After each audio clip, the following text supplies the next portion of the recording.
Alright, this video is going to be a demonstration for some of the features on the Grand Touring CX-5. You have automatic windows here. If you pull up once, it'll just do it manually, but if you hear the second click, it'll pull it up automatically up and down.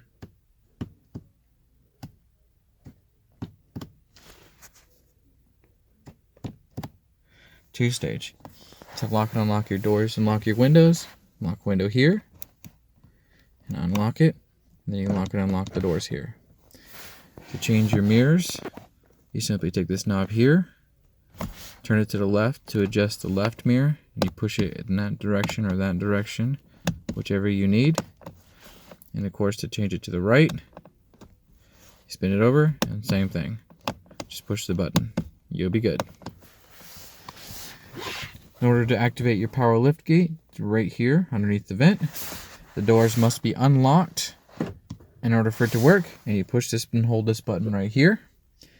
If the doors are locked, this button will not work. Traction control system and blind spot monitor are here. I don't know why you'd want to turn these off, but they're available in here. There should not be any buttons over here. For your dash, for your automatic headlights, you have on auto. You have daytime runners here and have them on.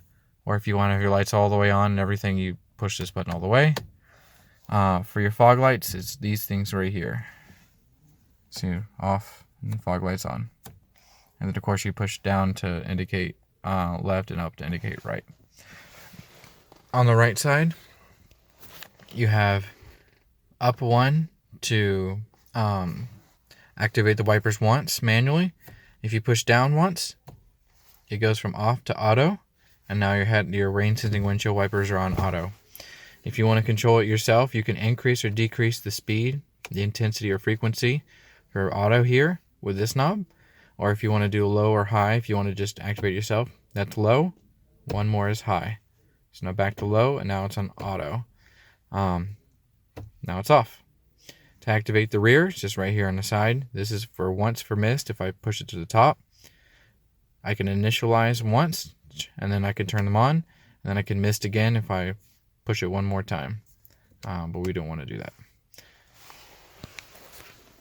There's your push to start button right there. Just make sure you have your foot on the brake, and when you push the button, you have your heat warmers or seat warmers here, and they heat both the base and the back. The lights are for intensity, 3 being the most and 1 being the least. On your, let's see, climate control here, you have driver side, then passenger side. You have air from outside, air from inside. This turns your air conditioning on and off. This is front and rear defrosters. Fan intensity here. This turns off your AC completely, and this changes the direction on where the air is going to be going. And this is for the passenger side temperature control.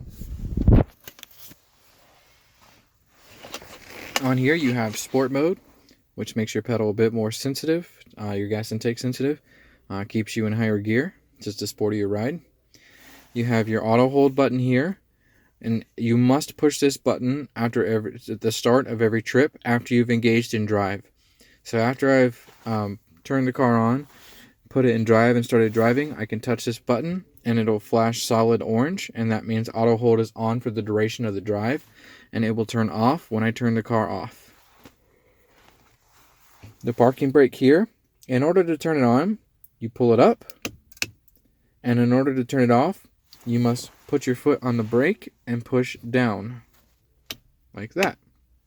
Easiest way to remember it is you have to pull up to activate a parking brake and push down to deactivate a parking brake, a manual version. So that's the easiest way to remember this switch. Turns it on, turns it off.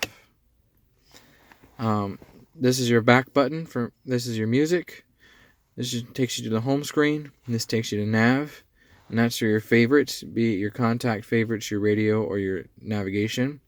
And this controls the volume. And of course, you could just push this button and it'll mute your volume. On here, we have left side for volume, and you have voice command, which is this button in the middle, and you must push this button to activate voice command. You can pick up a telephone call, or you can hang up. And of course, if you want to skip between your favorite songs or radio stations, you can push up or you can push down. If you push this info button in the middle, it will change the information displayed on this screen right here. Like your tacho, it'll show your average MPG, your current MPG, your trip A, trip B. And that's it for this whole side here. On the right side, you have, you can turn on cruise control, you can turn off cruise control. Let's see, you can set cruise control there to, increase or decrease. That's a resume right there in the middle if I push down in the middle. Radar cruise control, you can change the length between you and the car in front of you. You can move further away or move closer by pushing the button up for close and further away for down. But that's your cruise control explanation there. I will have a separate video link for this Mazda Connect system. But overall, I think it should be, everything else is pretty straight. For your auto dimming rear view mirror, you have home link here for garage door openers, and then you can turn it on or off if you don't like the auto dimming.